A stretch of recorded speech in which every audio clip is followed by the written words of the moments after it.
അലൈക്കും വറഹ്മത്തുള്ളാഹി വബറകാതുഹു.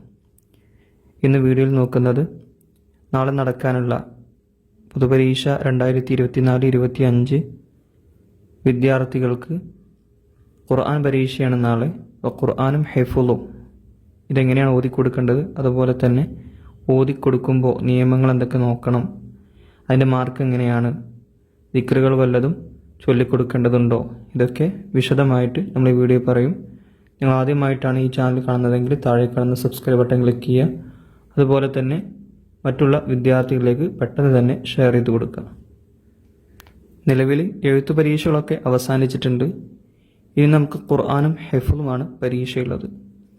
5ാം ക്ലാസ്സിനെ സംബന്ധിച്ചിടത്തോളം ഖുർആൻ പാരായണം ആദ്യത്തെ 10 ജുസുയിൽ നിന്നാണ് ഉണ്ടാവുക. ആദ്യത്തെ 10 ജുസ് അതിനു മുമ്പ് ഞാൻ ഒരു വീഡിയോയിൽ പറഞ്ഞിട്ടുണ്ടായിരുന്നു. അപ്പോൾ അതിൽ നിന്നാണ് എന്തുണ്ടാവുക, ഓതിക്കൊള്ളൂ, വേറെ എവിടുന്ന് ഓതിക്കൂല. പിന്നെ ഹിഫ്ള് നമുക്കറിയാം, സൂറത്ത് യാസീന് സൂറത്ത് യാസീനിൽ നിന്ന് ഒരു 4 ആയത്ത് ഓതിക്കും, അതിൽ കൂടുതലൊന്നും ഉണ്ടാവില്ല. അപ്പം ഈ 2 ഖുർആനാണെങ്കിലും ഹിഫ്ളാണെങ്കിലും 4 ആയത്ത് മാത്രമേ ഓതിക്കുള്ളൂ. അതല്ലെങ്കിൽ 4ൽ കൂടുതൽ ഒരു 5 ഒക്കെ ഓതിക്കുള്ളൂ. എന്തായാലും ഈ പറയപ്പെട്ട വിഷയങ്ങളിൽ ഖുർആൻ ഓതുമ്പോൾ ശ്രദ്ധിക്കേണ്ട കാര്യങ്ങളാണ് നമുക്ക് ആദ്യം പറയാനുള്ളത്. ആദ്യം ഇവിടെ കാണുന്ന കുട്ടികളെ ഒന്നിച്ചിരുത്തിയിട്ടായിരിക്കും ഖുർആൻ ഓത്തുണ്ടാകുക. അതുപോലെ തന്നെ ഹിഫ്ളും അതുപോലെ തന്നെ ആയിരിക്കാം. മുകളിൽ കൊടുത്തതുപോലെ ഏതെങ്കിലും ഒരു സൂറത്ത് എടുത്തിട്ട് അതിലെ ഇത്രാമത്തെ ആയത്ത് എന്ന് ഉസ്താദ് പറയും, അല്ലെങ്കിൽ ഈ സൂറത്ത് എടുക്കുക എന്ന് പറയും. അപ്പോൾ മക്കൾ ശ്രദ്ധിക്കേണ്ടത് ആ സമയത്ത് എന്ത് ചെയ്യുക, ഏത് സൂറത്താണ് പറയുന്നത് അല്ലെങ്കിൽ ഏത് ആയത്താണ് പറയുന്നത് ആ ഭാഗത്ത് എല്ലാവരും എന്ത് ചെയ്യുക, ആവർത്തിച്ച് നോക്കുക. നമ്മൾ ഖുർആനിൽ ചിഹ്നങ്ങൾ പഠിച്ചിട്ടുണ്ട്. ആ സ്ഥലത്തെത്തുമ്പോൾ ആ ചിഹ്നം അവിടെ വഖഫുൽ ഔലയാണെങ്കിൽ എന്ത് ചെയ്യുക, അവിടെ വഖഫ് ചെയ്യലാണ് ഏറ്റവും നല്ലത്. അപ്പോൾ അവിടെ നിർത്തുക. വസ്ലുൽ ഔലയാണെങ്കിൽ ചേർത്തി ഓതലാണ് നല്ലത്. ഇതാണ് ഖുർആനിൽ കൂടുതലായിട്ടും വരുന്നത്. പിന്നെ ജീമ് കാണും, അവിടെ നിർത്തിയിട്ട് ഓതാ, നിർത്താതെ ഓതാ. അപ്പോൾ അതൊക്കെ കാണുമ്പോൾ അതിനനുസരിച്ച് ശ്രദ്ധിച്ച് ഓതണം. ശബ്ദങ്ങളൊന്നും വിട്ടുപോകാത്ത രീതിയിൽ ഓതാ. ഇതിൽ മാർക്ക് പരിഗണിക്കുന്നത് ഒന്ന് മഖാരിജാണ്, മഖറജുകൾ. ഓരോ അക്ഷരത്തിനും അക്ഷരം പുറപ്പെടുന്ന സ്ഥലങ്ങളുണ്ട്. ആ ഭാഗത്ത് തന്നെ അക്ഷരങ്ങൾ പുറപ്പെടുക എന്നത് 25 മാർക്ക് ലഭിക്കും മഖറജ് നോക്കിയിട്ട്. സായിന് പകരം സ എന്ന് പറഞ്ഞാൽ ശരിയാവില്ല, അല്ലെങ്കിൽ സായിന് പകരം സ എന്ന് പറഞ്ഞാൽ മതിയാവില്ല. അങ്ങനെ ഓരോ അക്ഷരത്തിനും പ്രത്യേകം മഖറജുകൾ ഉള്ളതാണ്. അപ്പം മഖറജ് അനുസരിച്ച് ഓതിക്കൊടുക്കുക. രണ്ടാമത്തത് അഹ്കാമാണ്, വിധികൾ. സാക്കിനായ തൻവീനിൻ്റെയും നൂനിൻ്റെയും വിധികൾ, സാക്കിനായ നൂനിൻ്റെയും തൻവീനിൻ്റെ വിധികൾ. അങ്ങനെയാണ് സാക്കിനായ നൂനിൻ്റെയും തൻവീനിൻ്റെയും വിധികൾ. അത് നിങ്ങൾക്കറിയാം, 5 എണ്ണാണ്. ഇദ്ഹാർ, ഇദ്ഗാം ബി ഗുന്ന, ഇദ്ഗാം ബിലാ ഗുന്ന, അതുപോലെ ഇഖ്ഫാ, അവസാനത്തത് ഇഖ്ലാബ്, ഇഖ്ഫാ. ഈ സ്ഥലങ്ങളിലൊക്കെ എങ്ങനെയാണ് ഓതേണ്ടതെന്നൊക്കെ നിങ്ങൾ പഠിച്ചിട്ടുണ്ടാകും. 3ാം ക്ലാസ്സിലാണ് ഫസ്റ്റ് നമ്മൾ പഠിച്ചത്. അവിടെ ഇപ്പോഴും ഓതാൻ അറിയാത്തവരുണ്ടെങ്കിൽ സുക്കൂനുള്ള നൂനിൻ്റെയും അതുപോലെ തൻവീനിൻ്റെയും ശേഷമുള്ള വിധികൾ അറിയാത്തവരുണ്ടെങ്കിൽ താഴെ കമൻറ്റ് ചെയ്യുക. ഞാനൊരു വീഡിയോ ആണ് എന്ത് ചെയ്യുക, താഴെ പിൻ ചെയ്ത് വെക്കാം. അതുപോലെ തന്നെ സുക്കൂനുള്ള മീമിൻ്റെ ശേഷമുള്ള 3 വിധികൾ, ഇദ്ഹാർ, അതുപോലെ തന്നെ ഇദ്ഗാം, ഇഖ്ഫാ, ഈ 3 വിധികൾ അതും എന്ത് ചെയ്യണം, കാണാതെ മനസ്സിലാക്കി വെക്കണം. നമുക്ക് കുറച്ച് അഹ്കാമുകൾ, വിധികൾ നോക്കി വെക്കാം. നേരത്തെ പറഞ്ഞിട്ടുണ്ടായിരുന്നു, ചിലപ്പോൾ വീഡിയോ നല്ല ലോങ് ആവും. ഇവിടെ നമുക്ക് സുക്കൂനുള്ള നൂനിൻ്റെയും തൻവീനിൻ്റെയും ശേഷമുള്ള വിധികളാണ് നോക്കുന്നത്. ഇവിടെ ഇപ്പോൾ സുക്കൂനുള്ള നൂനിൻ്റെയും തൻവീനിൻ്റെയും ശേഷമുള്ള വിധികളിൽ ഒന്നാമത്തേത് ഇൽഹാർ എന്ന പേരിലാണ് അറിയപ്പെടുന്നത്. ഈ ഇൽഹാറിൻ്റെ അക്ഷരങ്ങളിൽപ്പെട്ട 6 അക്ഷരങ്ങളുണ്ട്. അതിൽപ്പെട്ടൊരക്ഷരമാണ് ഐന് എന്ന് പറയുന്നത്. ഐന്. ഇപ്പം നിങ്ങൾ ശ്രദ്ധിച്ചു നോക്കി, ഇവിടെ തൻവീൻ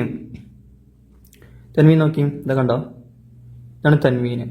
ഈ തൻവീൻ്റെ ശേഷം അതല്ലെങ്കിൽ സുക്കൂനുള്ള നൂനിന് ശേഷം, സുക്കൂനുള്ള നൂന് കണ്ടില്ല നിങ്ങൾ, ഇതാ ഇവിടെ ഉണ്ട്. ഇങ്ങനെ ഈ തൻവീനിനോ സുക്കൂനുള്ള നൂനിനോ ശേഷം ഇൽഹാറിൻ്റെ അക്ഷരങ്ങളിൽ ഏതെങ്കിലും ഒന്ന് വന്നു കഴിഞ്ഞാൽ അവിടെ വെളിവാക്കി ഉച്ചരിക്കുക. ഇപ്പം ഈ സ്ഥലത്ത് നമ്മളെങ്ങനെ ഓതുക? വലഹും അദാബുൻ അളീം. അവിടെ അദാബുൻ എന്ന് തന്നെ പറയണം. അദാബുൻ അളീം. ഒരിക്കലും അദാബുൻ അളീം അവിടെ മണിച്ചോതരുത്. ഇത് നമ്മൾ തൻവീന് ശേഷം വന്ന ഉദാഹരണമാണ്. ഇതുപോലെ സുക്കൂള നൂനിന് ശേഷമുള്ള ഉദാഹരണങ്ങളുണ്ട്. ആ ഉദാഹരണത്തിൽപ്പെട്ട, അതായത് സുക്കൂള നൂനിന് ശേഷം ഇൽഹാറിൻ്റെ അക്ഷരം വന്നതിൻ്റെ ഒരു ഉദാഹരണമാണ് ഇവിടെ കാണുന്നത്. എവിടെ ഉണ്ടോ? ഇവിടെ ഓതുമ്പോൾ അൻഹാറു അവിടെ മണിക്കരുത്. അൻഹാറു എന്ന് മണിക്കരുത്. അൻഹാറു ഇവിടെ വെളിവായിച്ചിരിക്കുക. അതുപോലെ രണ്ടാമത്തെ വിധിയാണ് ഇദ്ഗാമുൻ ബി ഗുന്ന. ഇദ്ഗാമുൻ ബി ഗുന്നക്ക് 4 അക്ഷരങ്ങളാണുള്ളത്. അതും ഈ സുക്കൂള്ള നൂനിനും തൻവീനും ശേഷമാണ്.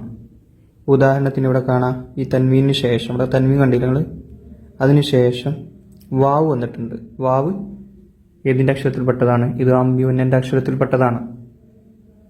നൗമി, വിനയം. ഈ വിനയം എന്നുള്ള ഈ അക്ഷരങ്ങൾ, വാവ്, നൂന്, യാ, മീം, വിനയം. ഈ 4 അക്ഷരങ്ങളാണ് ഇദ്ഗാമുൻ ബി ഗുന്നൻ്റെ അക്ഷരങ്ങൾ. അപ്പോൾ ഈ തൻവീന് ശേഷമോ അതല്ലെങ്കിൽ സുക്കൂള്ള നൂനിന് ശേഷമോ ഇതുപോലെ ഈ 4 അക്ഷരങ്ങളിൽ ഏതെങ്കിലും ഒന്ന് വന്നാൽ അവിടെ നിങ്ങൾ എന്ത് ചെയ്യണം? ഉച്ചരിക്കുമ്പോൾ കസീറൻ വയഹ്ദി, കസീറൻ വയഹ്ദി, കസീറൻ വയഹ്ദി അങ്ങനെ ഓതണം. ഇദ്ഗാമുൻ ബി ഗുന്ന ഇവിടെ മണിക്കലോടുകൂടെ ലയിപ്പിക്കുകയാണ് ചെയ്യുന്നത്. കസീറൻ വയഹ്ദി. അതുപോലെ തന്നെ സുക്കൂള്ള നൂനിന് ശേഷം വന്നതിൻ്റെ ഒരു ഉദാഹരണം കാണിച്ചു തരാം. ഇവിടെ സുക്കൂള്ള നൂന് കാണാം, അതിന് ശേഷം വന്നത് എന്താണ്? അതെ, ഇദ്ഗാമുൻ ബി ഗുന്നൻ്റെ അക്ഷരമാണ് നൂന്. അപ്പം ഇവിടെ ഓതുമ്പോൾ അന്നഫ്സിൻ, അന്നഫ്സിൻ അങ്ങനെ ഓതുക. ഒരിക്കലും അൻ നഫ്സിൻ എന്ന് ഓതരുത്. ഇൽഹാറാക്കിയിട്ട് ഓതാൻ പാടില്ല. അന്നഫ്സിൻ. പിന്നെ മൂന്നാമത്തെ വിധിയാണ് ഇദ്ഗാമുൻ ബിലാ ഗുന്ന. മണിക്കൽ കൂടാതെ ഇദ്ഗാം ചെയ്യുക, മണിക്കൽ കൂടാതെ ലയിപ്പിക്കുക. അതിന് 2 അക്ഷരങ്ങൾ മാത്രമാണുള്ളത്, ലാമും റാവും. അപ്പോൾ സുക്കൂള നൂനിന് ശേഷവും തൻവീന് ശേഷവും ഈ പറയപ്പെട്ട റാഓ അതല്ലെങ്കിൽ ലാമോ വന്നാൽ അവിടെ എന്ത് ചെയ്യണം? മണിക്കൽ കൂടാതെ ലയിപ്പിക്കുക. ഇവിടെ കാണാം സുക്കൂള നൂന് കണ്ടോ നിങ്ങൾ, അതിന് ശേഷം അക്ഷരം ഏതാ നിൽക്കുന്നത്? റാ. ലാമോ റാഓ വന്നാൽ അവിടെ എന്ത് ചെയ്യണം?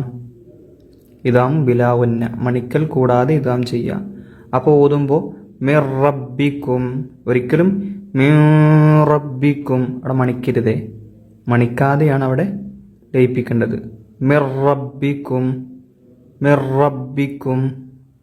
റാഇൻ്റെ മുകളിൽ ശ്രദ്ധയുണ്ട്, അത് ഉച്ചരിക്കണം. മിർ റബ്ബിക്കും. വേറൊരു ഉദാഹരണം കാണിച്ചു തരാം.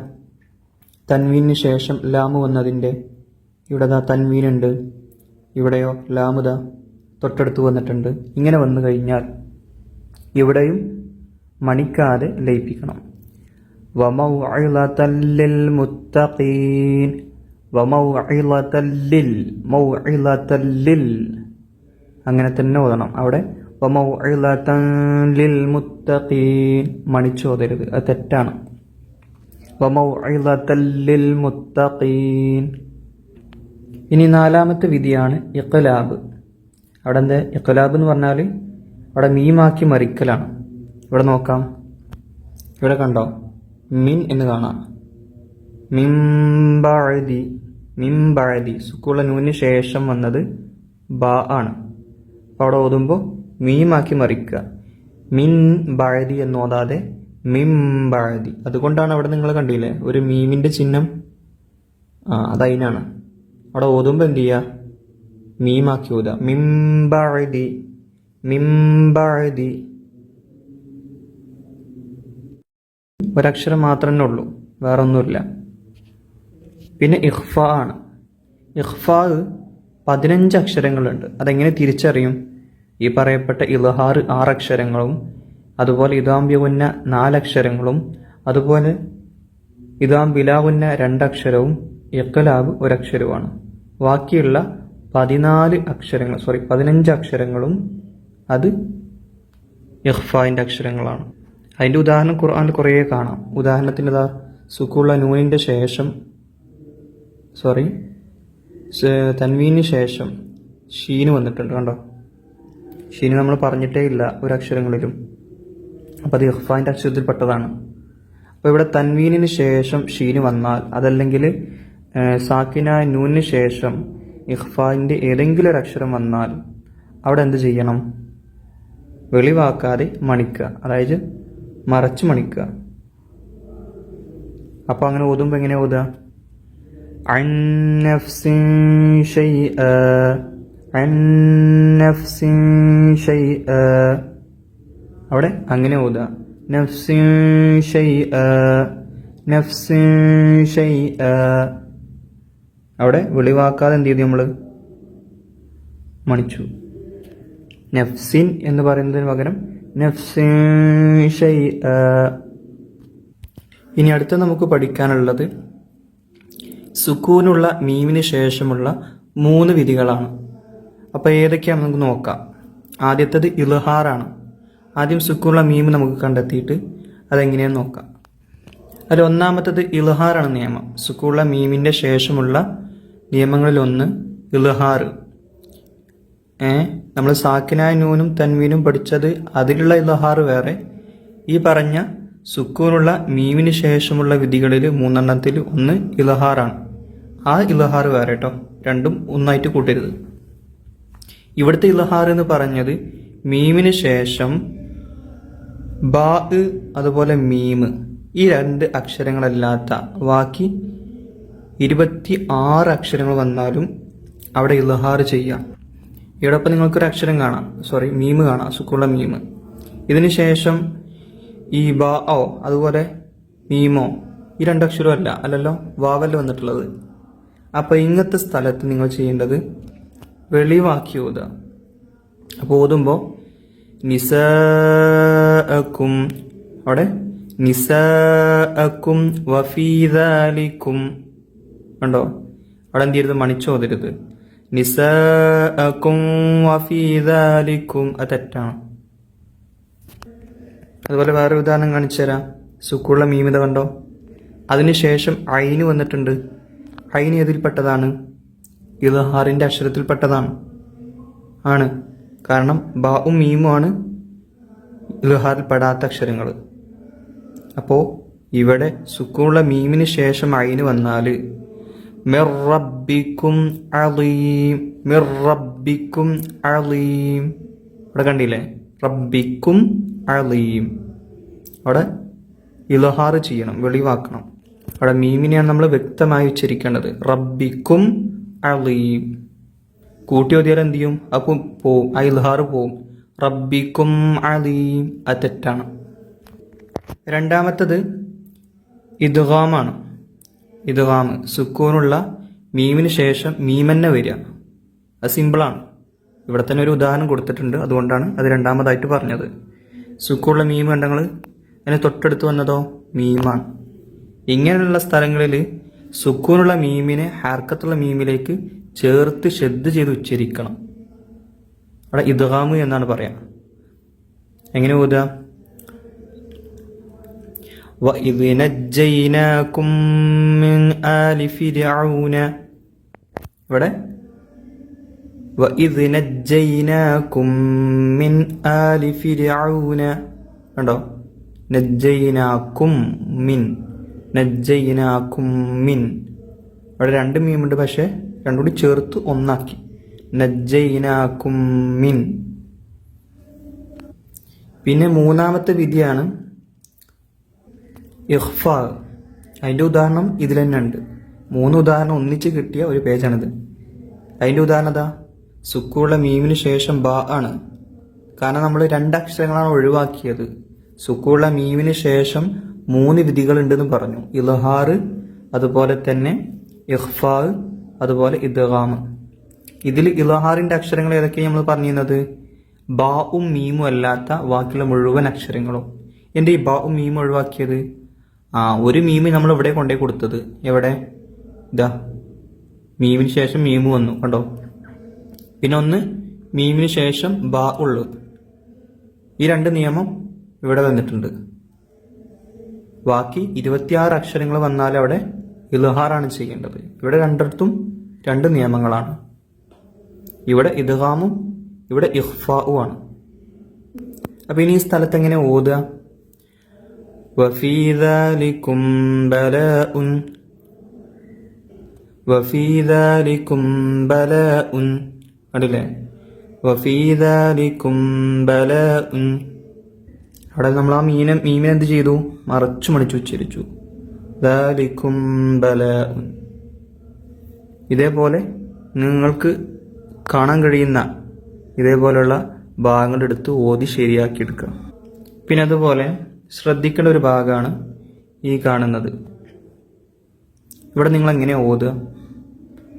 നിങ്ങൾ ഓതുന്നത് ഞാൻ പറഞ്ഞുതരാം. ആല ഫിർ ഔന എന്നായിരിക്കും. അങ്ങനെയല്ല ഓതേണ്ടത്. റായിന് സുക്കൂനും റായിൻ്റെ മുമ്പ് കെസറു ആണെങ്കിൽ അവിടെ ഫിർഔന എന്ന് ഓതുക. ആല ഫിർഔന. എല്ലാ ഉദാഹരണങ്ങളും ഇതിൽ തന്നെ ഉണ്ട് കേട്ടോ. ഈ പേജിൽ തന്നെ എല്ലാ ഉദാഹരണങ്ങളും ഒത്തു വന്നിട്ടുണ്ട്. ഇത് ശ്രദ്ധിക്കേണ്ടതാണ്. തഫ്ഹീം ചെയ്യുക. റായിന് 2 അവസ്ഥകളുണ്ട്, തഫ്ഹീമും തർക്കീക്കും. നാവിന് ഉയരൽ കൊണ്ട് തഫ്ഹീം ഉണ്ടാകും, നാവ് താഴൽ കൊണ്ട് തർക്കീക്ക് ഉണ്ടാകും. ഉദാഹരണത്തിന് അർ-റഹ്മാനിർ റഹീം, റ എന്ന് ഉച്ചരിച്ചത്. എന്നാൽ ഇവിടെ ഈ സ്ഥലത്ത് ഇവിടെ ഫിർ എന്ന് ഓതാൻ പാടില്ല. ഫിർഔന, അവിടെ തർക്കീക്കാണ് ചെയ്യേണ്ടത്. ഇതുപോലെ കുറേ സ്ഥലങ്ങളുണ്ട് തഫ്ഹീമും തർക്കീക്കും ചെയ്യേണ്ടത്. അത് മനസ്സിലാക്കി വെക്കണം. അപ്പോൾ അതൊക്കെയാണ് അഹ്കാമിൻ്റെ കാര്യങ്ങൾ. അപ്പോൾ അതിന് 35 മാർക്കുണ്ട്, അത് ശ്രദ്ധിക്കുക. ഇനി അടുത്തത് വഖഫും അതുപോലെ തന്നെ ഇബ്തിദാഉമാണ്. രണ്ടിലും വ്യത്യാസങ്ങളുണ്ട്. വഖഫ് എന്ന് പറയുമ്പോൾ നിർത്തുക. വഖഫ് ചെയ്യുന്ന സ്ഥലം വഖഫ് ചെയ്യാൻ പറ്റുന്ന യോജിച്ച സ്ഥലമാണോ എന്ന് ശ്രദ്ധിക്കണം. നമ്മൾ ചിഹ്നങ്ങൾ പഠിച്ചിട്ടുണ്ട്. ആ സ്ഥലത്ത് നിർത്താൻ പറ്റുന്നുണ്ടെങ്കിൽ നിർത്തുക. അതുപോലെ തുടങ്ങുക. ഔദും ബിസ്മിയൊക്കെ ചൊല്ലി ഓത്ത് തന്നെ തുടങ്ങണം. അതിന് പുറമെ ഒരായത്ത് തുടങ്ങുമ്പോൾ അവിടെ എങ്ങനെ ഓതണം അതും ശ്രദ്ധിക്കണം. ഉദാഹരണം കാണിച്ചു തരാം. ഇനി ചെറിയൊരു നിയമം വഖഫ് ചെയ്യുമ്പോൾ ശ്രദ്ധിക്കേണ്ട ഒരു നിയമമാണ്. അതിനായിട്ട് ഞാൻ സൂറത്തുൽ ഇസ്റാ ആണ് എടുത്തിട്ടുള്ളത്. കാരണം ഇതിലാണ് കൂടുതൽ ആ നിയമമുള്ളത്. ഇവിടെ നിങ്ങൾക്ക് കാണാൻ കഴിയും മിൻ ദൂനി വക്കീല, കണ്ടോ? വക്കീല. ഇവിടെ വക്കീൽ എന്നല്ല വഖഫ് ചെയ്യുന്നത്. അതുപോലെ അബ്ദൻ ശകൂറ നമ്മൾ പഠിച്ചിട്ടുണ്ട് നിയമം. വഖഫ് ചെയ്യുമ്പോൾ ഫത്ഹ് തൻവീനുമേ വഖഫ് ചെയ്യുകയാണെങ്കിൽ അവിടെ എന്ത് ചെയ്യണം? അലിഫുമേ വഖഫ് ചെയ്യേണ്ടത്. കബീറോ, നഫീറോ. ഇതിന് ഉദാഹരണമൊക്കെ നമ്മൾ പഠിച്ചിട്ടുണ്ടല്ലോ. സൊഫ, സൊഫ, ഓർമ്മ ഉണ്ടല്ലോ. അപ്പൊ സൂറത്തുൽ ഇസ്റാ എന്ന് പറയുന്ന ഈ സൂറത്തിൽ അധിക വഖഫും ഇതുപോലെയാണ് വരുന്നത്. പിന്നെ അതുപോലെ വഖഫ് ചെയ്യുമ്പോൾ ശ്രദ്ധിക്കേണ്ട വേറൊരു ഭാഗമുണ്ട്. അത് പറയുന്നതിന് മുമ്പായിട്ട് ഞാൻ ഈ PDF തന്നെ വേറൊരു ഭാഗം കൂടെ കാണിച്ചു തരാം. ഇതിലൊക്കെ ഓരോ ടൈം എടുക്കുന്നുണ്ട് കേട്ടോ. നിങ്ങൾക്ക് വേണ്ടിയിട്ടാണ് ഇത്രയും സമയം ഞാൻ എന്ത് ചെയ്യുന്നത്, ചിലവഴിച്ചിട്ട് ഓരോ വീഡിയോ ഉണ്ടാക്കുന്നത്. അപ്പോൾ നിയമങ്ങൾ അറിഞ്ഞോട്ടെ, ഓതട്ടെ എന്നുള്ള നിലക്കാണ്. ഇവിടെ കാണാം, ഇവിടെ നമ്മൾ തജ്വീദിൽ പഠിച്ചിട്ടുണ്ട് 4 സക്തയുള്ള സ്ഥലങ്ങൾ. ഖുർആനിൽ 4 സക്തയുള്ള സ്ഥലങ്ങളുണ്ട്. ഖിയാമയിലും മുത്തഫഫീനിലും അതുപോലെ സൂറത്ത് യാസീനിലും സൂറത്ത് കഹ്ഫിലാണ് ഒന്നുള്ളത്. നമ്മൾ പഠിച്ചിട്ടുള്ളത് സൂറത്ത് കഹ്ഫാണ് കേട്ടോ. സൂറത്ത് കഹ്ഫാണ് കാണാൻ കഴിയും. അപ്പോൾ ഈ സൂറത്ത് കഹ്ഫിൽ ഇവിടെ വഖഫ് ചെയ്യുമ്പോൾ ഇവിടെ എന്ത് ചെയ്യുക? വഖഫ് ചെയ്യാതെ ശക്തിയാക്കി ഓതുക. ബിസ്മില്ലാഹിർ റഹ്മാനിർ റഹീം. വലം യജ്അൽ ലഹു ഇവജാ ഖയ്യിമൻ ലിയുൻദിറ ബഅസൻ ശദീദാ. ഇവിടെ കണ്ടില്ലേ? ഇവജാ ഖയ്യിമൻ ലിയുൻദിറ. ഇവിടെ ഞാൻ എന്ത് ചെയ്തിട്ടില്ല? ശ്വാസം വിട്ടിട്ടില്ല. ഇദാ ജാഅ ഖയ്യിമൻ ലിയുൻദിറ. അവിടെ ഞാൻ ശ്വാസം അടക്കി പിടിച്ചിട്ടുള്ളൂ, ഒന്ന് സ്റ്റോപ്പ് ചെയ്തു, ശ്വാസം വിട്ടിട്ടില്ല. അപ്പോൾ ഇങ്ങനെയുള്ള സ്ഥലങ്ങൾ സൂറത്ത് യാസീനിലുണ്ട്. അപ്പോൾ ഹിഫ്ളൊക്കെ ചിലപ്പോൾ ആ ഭാഗത്ത് നിന്ന് ഓദിച്ചാൽ ശ്രദ്ധിക്കണം. അതുപോലെ തന്നെ സൂറത്തു കഹ്ഫിൽ തന്നെ 38-ാമത്തെ ആയത്തിൽ നമ്മൾ തജ്വീദിൽ പഠിച്ചിട്ടുണ്ട്, 5ാം ക്ലാസ്സിലെ തജ്വീദിൽ പഠിച്ചിട്ടുണ്ട്. ലാകിന്ന ഹുവല്ലാഹു. ഇവിടെ വഖഫ് ചെയ്യുമ്പോൾ എങ്ങനെയാണ് ഓതേണ്ടത് നമ്മൾ പഠിച്ചിട്ടുണ്ട്. എങ്ങനെയാണ്? നിർത്തുകയാണെങ്കിൽ ലാകിന്ന എന്ന് ഒരു അലിഫ് നീട്ടി ഉച്ചരിക്കണം. ലാകിന്ന ഹുവല്ലാഹു റബ്ബി. ഉണ്ടോ? ഇനിയോ കൂട്ടി ഒതുക്കുകയാണെങ്കിൽ ലാകിന്ന ഹുവല്ലാഹു റബ്ബി. അങ്ങനെ ഓതണം. വഖഫ് ആണെങ്കിൽ ലാകിന്ന ഹുവല്ലാഹു റബ്ബി എന്നിട്ട് അങ്ങനെ എടുത്ത് ഓതുക. ചേർത്തി ഓതുകയാണെങ്കിൽ ലാകിന്ന ഹുവല്ലാഹു റബ്ബി. അതുപോലെ നമ്മൾ തുടക്കത്തിന്റെ കാര്യം പറഞ്ഞിട്ടുണ്ടായിരുന്നു. ഇവിടെ നിങ്ങൾ കണ്ടോ 21-ാം ആയത്തിൽ ഇത് സൂറത്ത് യാസീനിലുള്ളതാണ്. അപ്പോൾ ഈ യാസീനിലെ ഈ 21-ാമത്തെ ആയത്തിൽ തുടങ്ങുമ്പോൾ തബിഉ എന്നല്ല, അവിടെ ഇത്തബിഉ എന്നാണ് ഉച്ചരിക്കേണ്ടത്. ഇത്തബിഉ മല്ലാ യസ്അലുക്കും അങ്ങനെ ഉച്ചരിക്കേണ്ടത്. അപ്പോൾ തുടങ്ങുമ്പോഴും ശ്രദ്ധിക്കണം. ഇതുപോലെ വസ്ലിന്റെ ഹംസ കൊണ്ട് തുടങ്ങുന്ന സ്ഥലങ്ങളുണ്ടാകും, അപ്പം അവിടെ ശ്രദ്ധിക്കണം. അതുപോലെ ശ്രദ്ധിക്കേണ്ട ഒരു ഭാഗമാണ് യാസീന്. അവിടെ യാസീൻ അങ്ങനെ നീട്ടുന്ന ആളുകളുണ്ട്. അത്ര നീട്ടൽ വേണ്ട. യാസീൻ